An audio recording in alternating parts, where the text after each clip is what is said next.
¿Qué tal, compañeros? Estamos ya ante la sesión número sexta de Introducción a las Ciencias Jurídicas. Sin más preámbulo, vamos a de una vez ir a analizar la sexta sesión de nuestra materia. Recordamos que nos habíamos colocado en la cuestión de la ley de norma, una especificación acerca de las cuestiones que diferenciaban estas. Como ya viene comentado, estas dos tienen que estar inmersas para que pueda denominarse ley jurídica.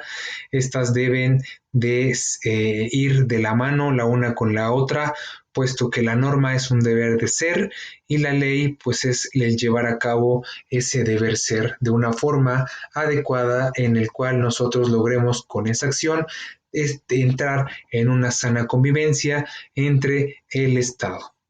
En ese sentido, vamos a la próxima.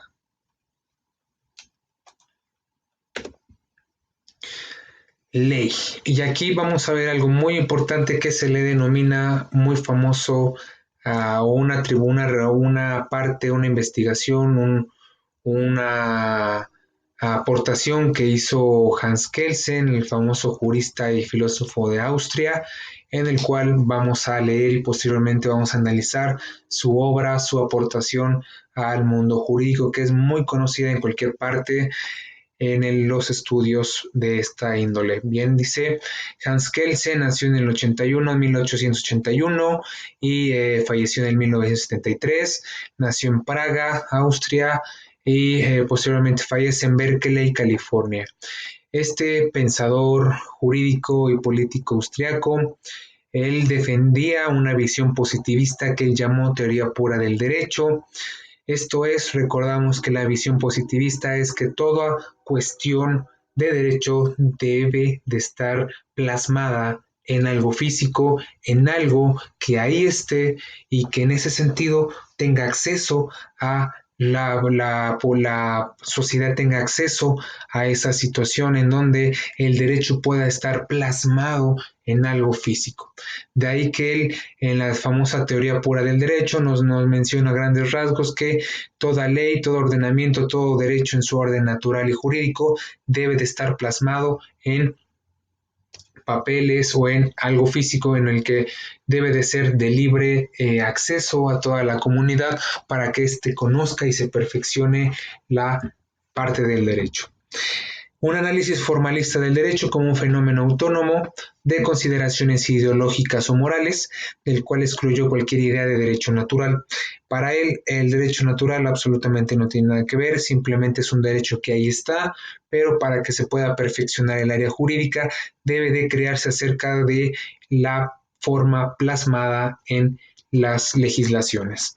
Analizando la estructura de los sistemas jurídicos, llegó a la conclusión de que toda norma emana de una legalidad anterior. Toda norma emana de una legalidad interior. Para su, digamos que es como alguien, es como un proceso, ¿no? Cada legislación se va adecuando a una forma de vivir, a una etapa en la vida. La primera legislación, como la conocemos como la Constitución, primeramente no fue hallada como tal, ¿no? Sino que la primera legislación que se tuvo fue en la época de la Reforma, en donde una de las principales añadiciones que se dio en la creación de la legislación de la Constitución fue justamente la separación del Estado con la Iglesia, que dio posteriormente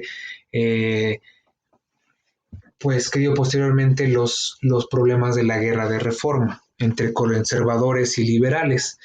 De ahí en fuera, cada parte de la historia ha venido reformando una legislación nueva de la anterior.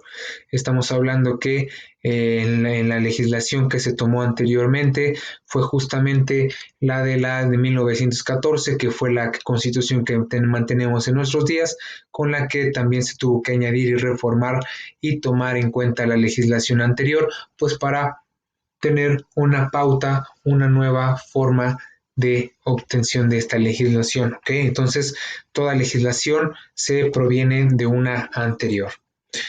remitiendo su origen último a una norma hipotética fundamental que sitúa en el derecho internacional, de ahí que defendiera la primacía del derecho internacional sobre los ordenamientos nacionales. Esto es, que si nuestro ordenamiento pueda ser reconocido por mediante tratados, mediante otras organizaciones internacionales, pues esta se nos entiende que tiene el carácter de supremacía o de primacía. Él nos habla que para que en un Estado pueda primar la cuestión superior de la ley, él nos menciona bajo su fragmento de la pirámide de Kelsen, en la que este es un método que ayuda a visualizar el ordenamiento jurídico de las normas bajo el principio de jerarquía constitucional o de jerarquía normativa. Asimismo, permite identificar las relaciones entre ellas. Y como podemos ver, ya ahí vemos específicamente en un diagrama la importancia de la triángulo o de la parte de la pirámide, puesto que la parte principal es la que está sobre encima de cada una de estas y que obviamente cada una de estas, ya sea que sean supremas las de arriba y que estén por encima de las de abajo. Entonces, para Hans Kelsen nos dice que la primacía constitucional, el ordenamiento constitucional por excelencia en el país debe de ser la constitución política de los Estados Unidos mexicanos, o sea que nada en las demás legislaciones pueden estar por encima de esta. Asimismo, también él menciona que los tratados internacionales pues mantienen una jerarquía de igual manera para la Constitución mexicana. Esto es, porque México debe de cumplir con un tratado cuando lo suscribe, que sea de acuerdo a la Constitución y celebrado por el presidente y el Senado. Esto es, que no es fácil que México sea parte en un tratado, cuando hay tratados internacionales tales como el Tratado de Libre Comercio, es algo también muy complejo, puesto que para que se dé la supremacía o la igualdad en jerarquía entre la Constitución, pues obviamente dicho contrato o dicho tratado internacional debe de ser y debe de defender los derechos y los parte de las acciones constitucionales sin que ésta pueda contraponer o contravenir los intereses reflejados en la Constitución. Siempre y cuando los tratados no puedan ir en contra de las normas establecidas en la Constitución, se puede llegar a firmar. El caso ese para lo que estamos viviendo actualmente del Tratado Internacional Transatlántico o del TLC, en el cual pues se está todavía ajustando ante ambas constituciones para que ambas tengan también un beneficio entre ambos países. De ahí en fuera, la supremacía constitucional nos habla abajo de leyes generales, que como habíamos comentado, que son leyes de carácter obligatorio que acompañan a leyes o artículos que son de carácter local, ¿vale? Las leyes federales, que también son las que están impuestas en la nación, en todo el país. Entendemos que como leyes federales son las constituciones, hay leyes, hay código civil federal, hay código penal federal, en el que prácticamente en el cual cualquier parte del estado en el que te encuentres puedes ocupar ese código puesto que es federal y en cualquier parte del estado puedes hacerlo valer sin ningún problema. Las constituciones locales, pues también sabremos, por si no te habías dado cuenta, cada estado tiene una constitución, así es, cada estado tiene una propia constitución y una forma de operar diferente de otros estados. Otro de los cuales también están las leyes locales. Tenemos que son códigos para efectos en lo civil, Código Civil del Estado de Puebla, Código del Estado de Puebla, Código de Comercio. Este tipo de leyes son de carácter local, esto es que en determinadas zonas, en determinados estados, pues logra cambiar la cuestión de las leyes en cuestión a la localía o en cuestión de demarcación de estados. Hay decretos, estos decretos son realizados ya sea por la cuestión legislativa de los estados, en los que para efectos de dar de una regulación pronta de alguna conducta, pues estos le logren dar algunos decretos. Reglamentos, también hay reglamentos internos, reglamentos para, pues posteriormente realizar una sana convivencia, como cuáles. Hay reglamento al tránsito, reglamento a administrativos, hay reglamentos de carácter que solamente fungen para regularizar determinadas conductas. Se pueden dar cuenta en el reglamento, y aquí es algo muy bueno que hay que anotar, es que como tal, el reglamento nunca va a estar por encima de los que están arriba de él, ¿vale? Esto es que si algo contrapone a la Constitución, entonces se va a quedar sin efecto. O sea, si alguien logra acusarte bajo alguna ley local, más sin en cambio tú puedes observar o tú puedes como abogado justificar que se están violando las garantías previstas en la Constitución política, nos estamos viendo que te estás refiriendo a la punta más alta, por lo que nada de las legislaciones puede contraponer a la máxima jerarquía, al máximo ordenamiento normativo que es nuestra Constitución. Esto es que si alguno de estas se nos llega a violar para efectos de la Constitución, absolutamente tenemos todas las de ganar, puesto que Constitución mata a todas las que están por abajo de estas. La jurisprudencia va a ser toda aquella sentencia que hagan los órganos judiciales. La jurisprudencia va a ser la forma en la que la instancia judicial, los jueces van a fallar, ya sea en sentido positivo o negativo, ya sea en sentencia absolutoria o en condenatoria, para efectos de realizar una solución de controversias a un asunto en específico, ¿ok? Esto se le denomina como pirámide de Kelsen. Si hay algo por ejemplo, la cuestión de, permítame,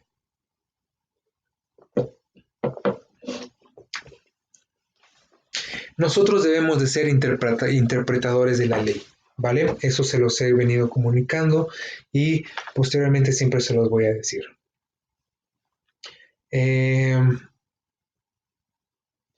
Los reglamentos, va a haber algunos, por ejemplo, cuando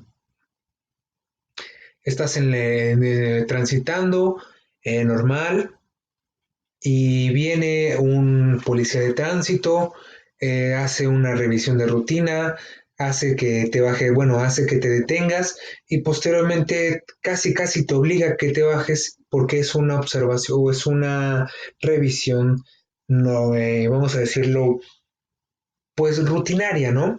Entre comillas. Y entonces él te empieza a marear que su reglamento, que su ley local, que va, bueno. Ellos te dirán y te van a decir, ¿sabes qué? Mi acción está justificada en mi reglamento de ordenamiento de buen gobierno y de mando, o un reglamento interno acerca de la policía municipal, o la policía estatal, o la Secretaría de Seguridad Pública, y te va a justificar el motivo de la revisión cotidiana o de la revisión rutinaria bajo un reglamento. Ok, está bien, te lo está justificando.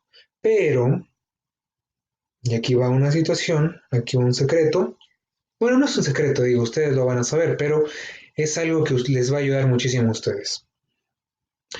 Nos dice la Constitución política que para que una persona pueda detenernos, debe de estar debidamente acreditada en un caso concreto, debe de estar realizada, en pocas palabras, bajo una orden firmada bajo un juez y en ese sentido, pues deben de informarte.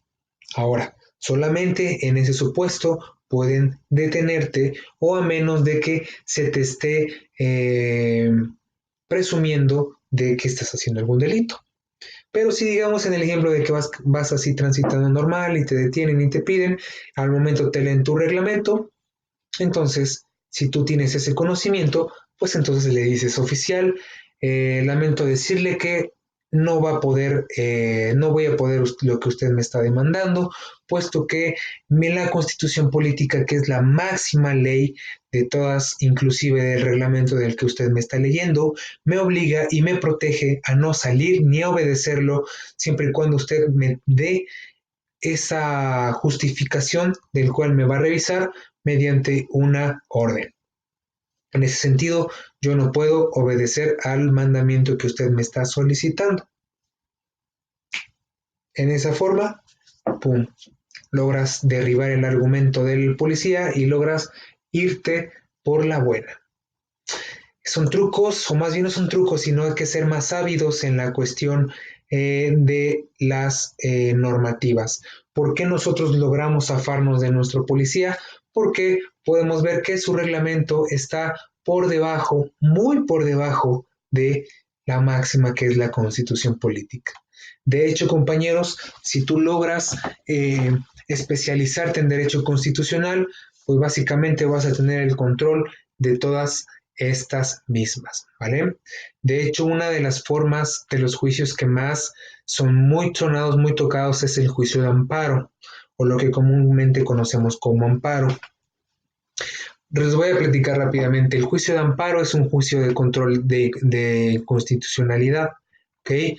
Cuando alguna de estas pues, partes de las leyes han violado garantías constitucionales o el proceso ha hecho que un proceso que ha estado fundamentado en estas leyes y que ese proceso ha violentado algunas garantías constitucionales, llega en el momento de pararse y que esta misma toma el control para ver si efectivamente hubo una violación a las garantías que están protegidas, que tenemos protegidas bajo la Constitución y que si efectivamente las tenemos violadas, entonces automáticamente y con la pena del mundo mandan a congelar, a desechar toda acusación, toda clase de situación que tengamos en ese asunto y nos manda a la reparación de lo que nos fue afectado.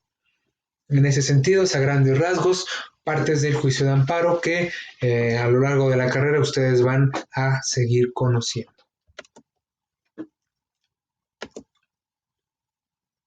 Vamos ahora con la iniciativa de ley, que es lo que venimos a estar en la presente sesión. Si bien ya sabemos qué es la ley, ahora vamos a ver qué proceso es para poder crear nuestra ley como iniciativa.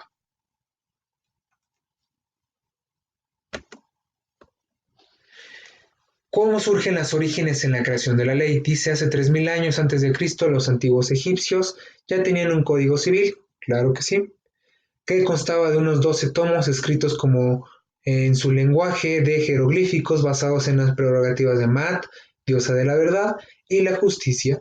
El primer códice de leyes fue realizado por el rey sumerio Ur-Nammu 12 siglos después, aunque más conocido es el Código de Hammurabi, el rey babilónico que dio su nombre al compendio de leyes que el gobernante escribió en piedra y que ha sido objeto de estudio hasta la actualidad.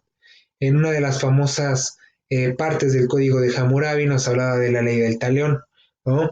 La ley en donde fue una de las primeras leyes penales en las que la persona que recaía alguna ofensa, esta se la podía cobrar de la misma manera, o como probablemente dicen, la ley de talión o el ojo por ojo, diente por diente.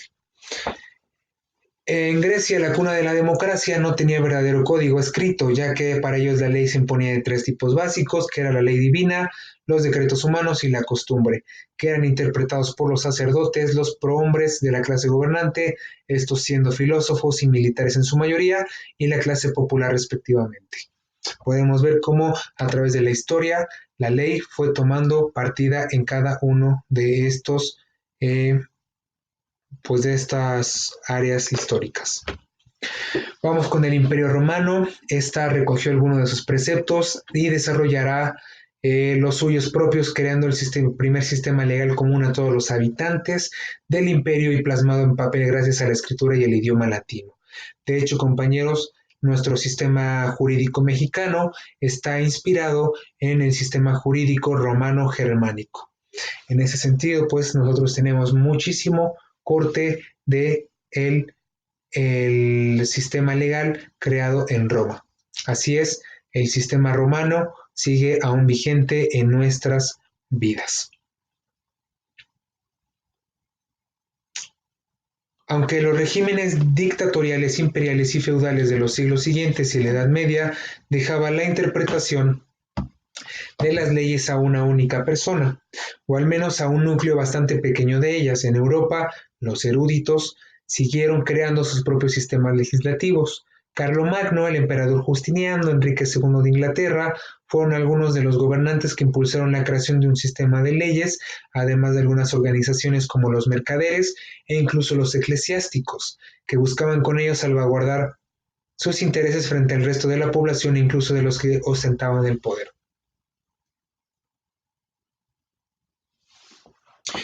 Se me estaba viniendo a la mente, compañeros, que para efectos de esto, cada parte, cada zona, cada,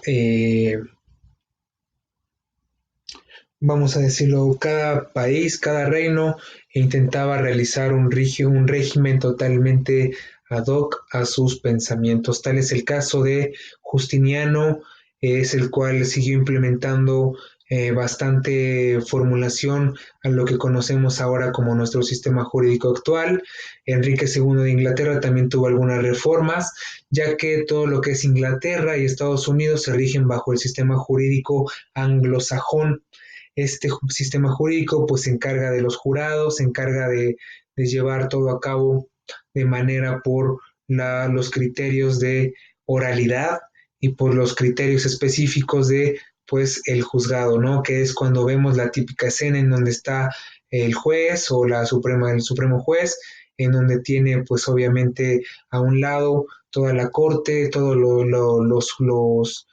el carácter de juzgado, que es el que va a determinar la defensa y o la posterior acusación. Entonces el sistema anglosajón es el que está todavía impuesto hasta nuestra actualidad en Inglaterra, en Australia, en Estados Unidos y en algunas colonias que Inglaterra tomó.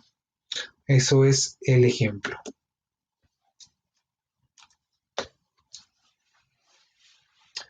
Una vez que teniendo ya la entrada y la caída de los reinos, pasando la Edad Media y se empieza a crear el feudalismo. En el feudalismo, cuando cayó, se empezó a surgir los estados modernos, tal y como los conocemos hoy en día. Fue entonces cuando las leyes empezaron a hacerse universales, poco a poco, al principio claramente beneficiando a las clases altas hasta llegar a nuestros días, donde su principal función es hacer cualquier ciudadano sea igual a otro en cualquier circunstancia legal, sin importar clase social, razón de género o religión. Cuando se crea parte de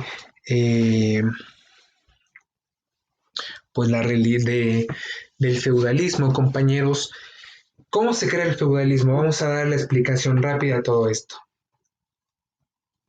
El feudalismo sale como un sistema de gobierno diferente a la monarquía. Un ejemplo, el monarca es el que es el máximo, la máxima autoridad y es el que detenta la máxima administración en el reino. Pero a través del sistema de mercantilismo y a través del sistema de la agricultura, pues y también debido a la expansión de los reinos, el rey a veces no tenía las suficientes el poder económico y adquisitivo para poder sostener el propio reino, por lo que este, al verse imposibilitado, logra dar en el reino pues determinados feudos, ¿no? Determinados señores feudales, logra detentar o poner personas que estén a cargo de determinados territorios, determinadas zonas, que estas obviamente al tener la tierra, pues son dueñas de la agricultura que para ese entonces era algo demasiado importante tanto para la subsistencia y el poder, puesto que para que se lograse dar la expansión territorial se tenía que dar exclusivamente la guerra y la agricultura. ¿Por qué? Porque si no tuviéramos la guerra, entonces no se imponerían sobre los demás reinos, no defenderían los suyos propios y no podían expandirse. y en ese sentido, si no pudiesen tener el ejército, pues obviamente no tienen cómo sustentarlo, cómo darle ese suministro si no tuviésemos la parte de la agricultura. Entonces el sistema feudal o el señor feudal tuvo que ser muy importante para que los reinos se pudiesen establecer y se pudiesen expandir. Pero ¿qué es lo que pasaba junto con la creación de los estados? Fue que al momento el señor feudal logra ya venirse desarrollando en ese sentido hasta que llegamos a la época del Renacimiento, en donde ya alrededor de los 1400 y los 1500 después de Cristo se logra dar el renacimiento de la evolución humana. Esto es que el renacimiento conlleva a nuevos avances tecnológicos, nuevos avances en pensamiento filosófico, se logra poner ahora al humano como el ser que tiene el control de su vida y el control de su destino. En ese sentido, el Renacimiento logra salir como un nuevo sistema de economía, puesto que da paso a la burguesía. Si bien el feudalismo ya fue quedando en decadencia, ya cuando los estados y los reinos quedaron un poco más establecidos, logra entrar un nuevo, si bien el feudalismo se contemplaba con el vasallaje, esto es, que era el vasallo o el campesino al señor feudal y el señor feudal era al rey. En ese sentido cambia a través del Renacimiento, a través de la burguesía, ahora llega a ser el rey, el burgués o la nobleza o la aristocracia y el vasallo o la persona que se está gobernando, ¿no? En ese sentido, una de las críticas más importantes que se dio y obviamente que dio origen al Estado moderno con la Revolución Francesa fue justamente cuando pues los burgueses que son parte de campesinos, parte que no son de la nobleza ni del clero, que llegaban por sus simples actividades comerciales a tener mayor economía que los nobles y que el propio rey. En ese sentido, pues el burgués necesitaba y exigía algún puesto en el gobierno o en el reino o detentar el nombre de la nobleza para que éste pudiese tener el mismo carácter de ellos. Pero la nobleza, la aristocracia y los altos mandos son muy celosos de esa situación y pues obviamente vieron con malos ojos a los burgueses y solamente los explotaban para obtener ganancia. Por ese simple hecho, aunado a otros factores externos políticos, pues se da la Revolución Francesa. En Francia, con la caída de de Fernando, me parece 16, logra darse el golpe que necesitaba para poder eliminar de una vez por todas la monarquía e instaurar primeramente el Estado moderno como lo conocemos actualmente, constituida por el pueblo, para el pueblo, con los tres poderes de gobierno. En ese sentido, una vez que se crean los estados modernos, cuando los pensadores franceses en la Ilustración logran promover un nuevo sistema de gobierno como una nueva creación de estado moderno, ahí es cuando en ese estado moderno se da la pauta a la creación de nuestra ley. Así que sin más por el momento vamos a continuar, ya dimos un poco de cuestión histórica.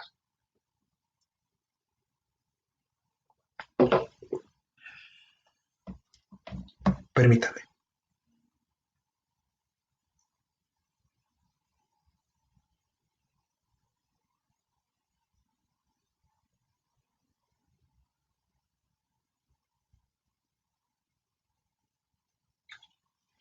Muy bien. En México, y ahora ya una vez que tenemos la plena identificación de lo que es ley, de cómo se ha venido desarrollando a través de la historia, ahora pasamos a lo que nos compete, que es cómo rayos se da la iniciativa de una ley. En México, las siguientes figuras son las que pueden presentar ante el Congreso de la Unión, ya sea la Cámara de Senadores o Diputados, una iniciativa, ley o decreto según el artículo 71 de la Constitución Política de los Estados Unidos Mexicanos. Dice que las facultades para poder llevar nuestra iniciativa hasta el Congreso de la Unión es el presidente de la República, diputados y senadores, las 32 legislaturas estatales, cada estado tiene una legislatura, y los ciudadanos equivalentes al 0.13% de la lista nominal de electores, ¿vale? Estos cuatro entes pueden darle una iniciativa a la ley para la discusión, aprobación y publicación hacia el Congreso de la Unión. Y para efectos de eso, vamos a analizar la parte procesal en la iniciativa. Una iniciativa de ley o decreto tiene como propósito crear, reformar, adicionar, derogar o abrogar cualquier reforma a la ley. Esto representa el acto jurídico con el que da inicio el proceso legislativo. Los pasos a seguir para que una iniciativa o decreto se convierta en ley consisten en tener una iniciativa de ley, discutirla, aprobarla y sancionarla. Para efectos de, vamos a estudiar cada una de estas partes. Pero no solo se pretende realizar la iniciativa de ley para crear, sino que si bien se tienen otros tipos de cuestiones para que nosotros podamos llevar nuestras necesidades ante el Congreso de la Unión, ya sea para crear, reformar, adicionar, derogar o abrogar. La palabra crear pues viene el simple hecho de, no sé, se me ocurre, vamos a crear una nueva legislación que no sé, vamos a un ejemplo cualquiera que pueda crear la regulación de las actividades de prestación de servicios profesionales. Un ejemplo, ¿no? Es algo nuevo, es algo que nos está y se tiene que crear. O otro ejemplo, claro está, vamos a crear una iniciativa en el que se nos permita, no sé, manejar... no sé, sin licencia, ¿no? Un ejemplo burdo, ¿no? Que no exista, pero que tengamos la necesidad de crear. Hay otra que es de reformar. Tal es el caso de la cuestión de matrimonio igualitario. No quiero abundar mucho en esos temas, pero teníamos contemplado, todavía en nuestro estado se encuentra aún intacta nuestra legislación, nuestro Código Civil, en el que a diferencia de otros lugares como la Ciudad de México, ha reformado por una iniciativa de ley en el que se reforma la parte del matrimonio igualitario al grado de que pues, se logre reformar diciendo que el matrimonio se debe de dar de una persona a otra persona. De una persona a otra persona. No te dice de qué género seas, simplemente dice de una persona a otra persona, se reformó totalmente. A comparación de nuestra legislación actual, aquí en Puebla, el matrimonio sigue estando como la unión de un hombre a una mujer para la procreación y seguimiento de especie, ¿vale?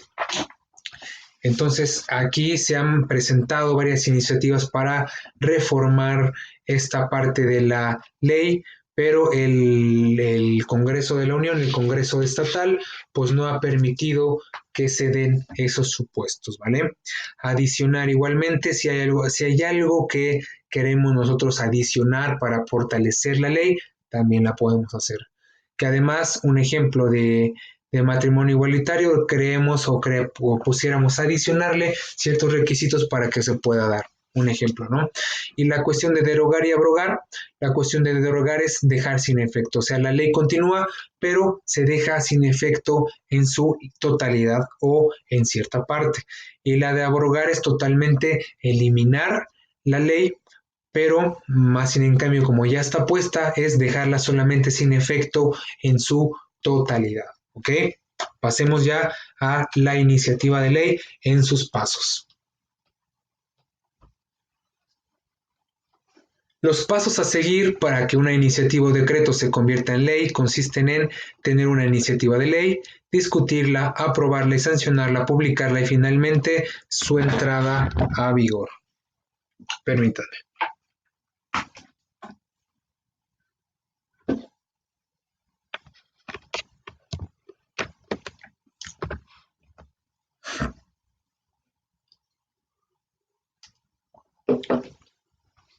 La iniciativa de ley. Empezamos con la iniciativa.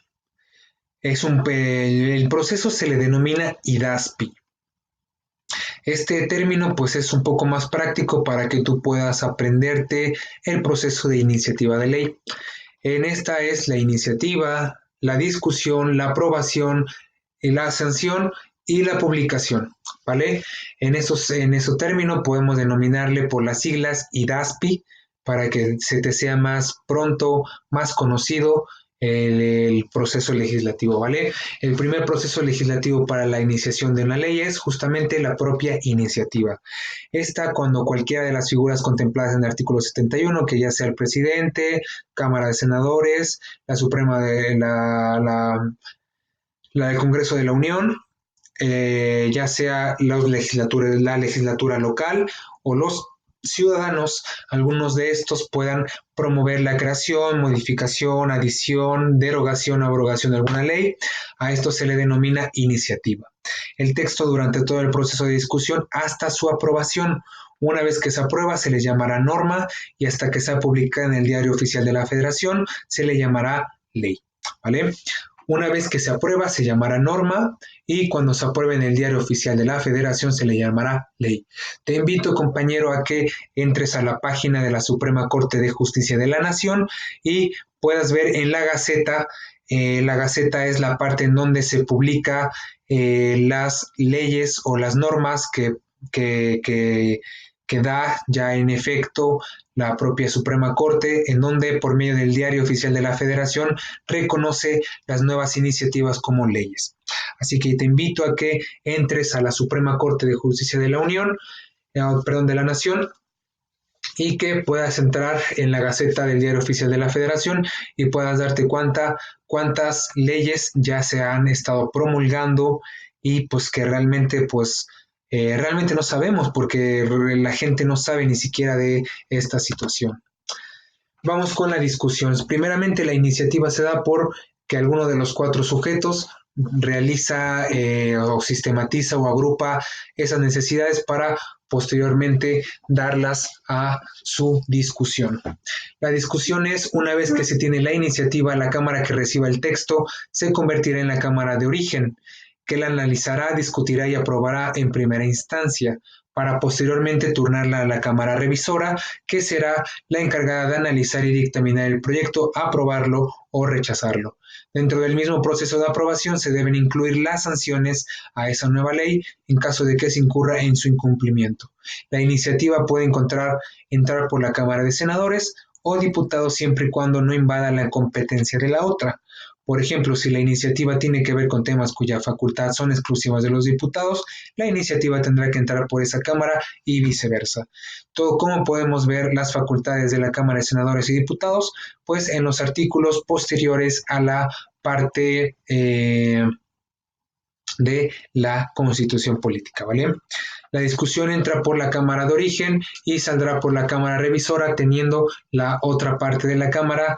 El chiste es que tanto diputados y senadores pues no puedan discutir o no puedan, por ejemplo, una parte no puede ser creadora de dos cámaras, sino que ambas partes deben de ser la parte de las cámaras para que pueda pasar por el Congreso de la Unión. Recordemos que el Congreso de la Unión es la justa unión de los senadores y los diputados. Entonces la discusión entra por la Cámara de origen, por la cual, según la normatividad o según el tema, se analizará y esta revisora se encargará de dictaminar o de aprobar o de rechazar.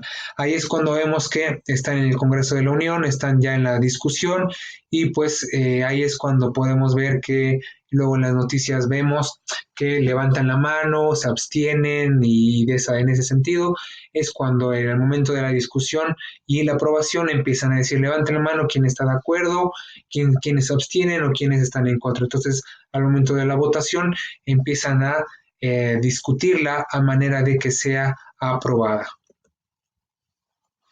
Una vez que logra ya ha sido discutida y se logre ya el proyecto para su aprobación, es aquí cuando, una vez que ambas cámaras han discutido plenamente el tema y lo han aprobado, la iniciativa se remite al titular del Poder Ejecutivo para una última revisión. En caso de que el presidente tuviera alguna observación, el proyecto se regresa a las cámaras y se repite el procedimiento de discusión. Si no lo hubiese observaciones, el presidente procederá a su publicación. Esto es que una vez que pues el tema ya ha sido discutido y ha sido aprobado, por última vez se la logran turnar o se la logran pasar al presidente de los Estados Unidos mexicanos para que le dé el último visto bueno. Si éste logra hacerle alguna observación, logra pasarlo de nuevo ante la Cámara de Origen y a la revisora para su posterior aprobación. Y una vez que sea esto, vuelve nuevamente a ir al presidente y el presidente es quien le da la firma para su publicación. Es por eso que cuando leemos alguna ley siempre podemos ver que dice presidente de los Estados Unidos mexicanos, el nombre del presidente, podemos ver el diario oficial de la Federación y podemos ver justamente las partes que intervinieron para la promulgación de la ley, ¿ok? Posteriormente vamos a la publicación. En esta etapa el presidente de la República da la instrucción de que la nueva norma sea publicada en el Diario Oficial de la Federación, que es el órgano de gobierno encargado de publicar las nuevas leyes. Es por eso que te invito, compañero, que entres a la Suprema Corte de Justicia de la Nación y que en ese sentido puedas ver en la Gaceta todos aquellos documentos que el Diario Oficial de la Federación realiza en la publicación de las normas, en la que una vez que se ha publicado ya tienen el carácter de ley. Posteriormente, el inicio de la vigencia, una vez que ya se tiene todo este proceso y la publicación ya se está dando, dice, una vez que la ley fue publicada en el Diario Oficial de la Federación, comienza a correr la vigencia de la misma. En este caso, el inicio de la vigencia significa que a partir de una fecha estipulada en el diario, esa ley comenzará a aplicar. En ese sentido, digamos que ya se publicó, ¿no? Se publicó el viernes 20 de diciembre, ¿no? Se publica el 20 de diciembre y el Diario Oficial de la Federación, al momento de empezar a leer la propia ley, pues empezamos a ver que se empieza a tener efectos el 1 de enero del siguiente año. Entonces estamos viendo que si bien ya ha sido publicada, aún no puede entrar en vigencia hasta que se estipule la fecha que se colocó en el Diario Oficial de la Federación. Y pues compañeros, nos quedamos aquí y posteriormente nos quedamos ante la sesión séptima de Derecho Positivo Mexicano. Es fácil, compañeros, en ese sentido. Vamos a ponerlo de esta forma.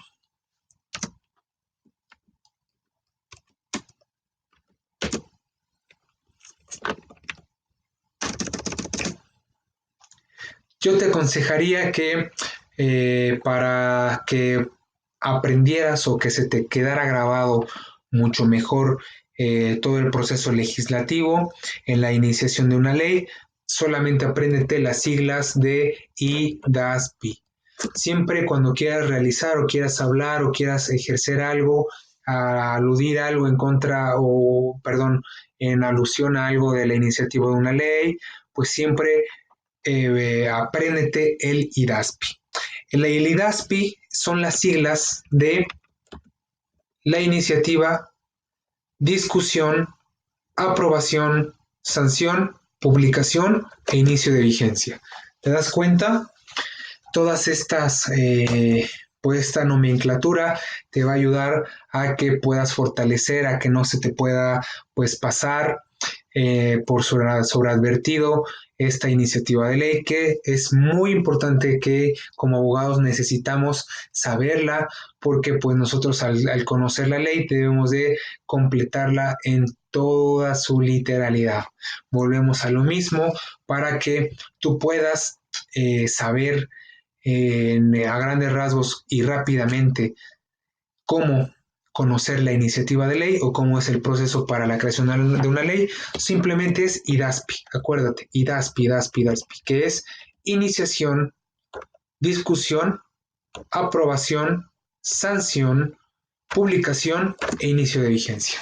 Punto final. Inicio de iniciativa de ley, sabemos que es cuando parte de las cuatro personas, que es el presidente, que es el poder, el Congreso de la Unión, que es parte de las legislaturas locales o las legislaturas de cada estado, o los ciudadanos son aquellos que pueden dar una iniciativa de una ley, ya sea para crear, reformar, añadir, derogar o abrogar, ¿vale? En ese sentido, esa es la iniciativa de ley. La posible discusión se encuentra cuando entran en las cámaras revisoras, en las cámaras de origen para ver si no tiene nada de malo y pues pasan a las cámaras revisoras para poder aprobarlas y en dado caso sancionarlas para que puedan blindar automáticamente toda esa normativa, esa legislación. Una vez que se tenga ya realizado esto, pasamos a la parte de la publicación en donde se le asigna, se le regresa o se le devuelve esa iniciativa de ley al presidente para que éste le dé el último visto bueno y obligue, o más bien no obligue, sino que solicita al Diario Oficial de la Federación su publicación para que empiece a tener el carácter de ley. Y una vez que sea eso, nos vamos al inicio de vigencia, que es en donde en el Diario Oficial de la Federación nos va a determinar la fecha en donde empieza a tomar vigencia nuestra ley. En ese sentido, compañeros, espero haberme explicado, haberme dado a entender de la mejor manera. Y pues nos vamos a quedar hasta acá. Nos vamos a quedar hasta esta y nos vemos en la próxima sesión, que es la sesión séptima. Y compañero, muchísimas gracias compañera por la sintonización de esta sesión. Gracias.